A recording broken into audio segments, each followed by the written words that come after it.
Monopoly Go change account. So this is a very easy and quick tutorial. Step one, you just have to open your Monopoly Go application and then make sure that you are logged into your account or to your first account.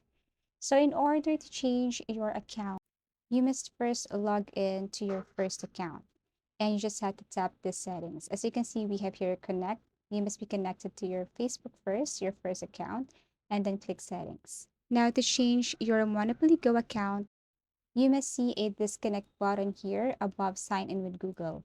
And step three, all you have to do is to click disconnect. So once you are disconnected to your account or Facebook, all you have to do is to click connect again.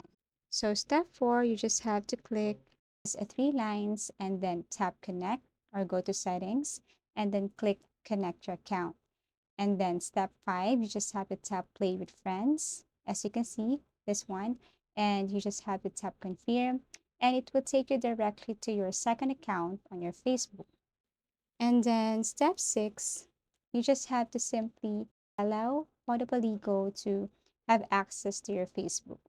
So all you have to do is to continue as Ali, that is my second account on Monopoly Go and my second account on Facebook.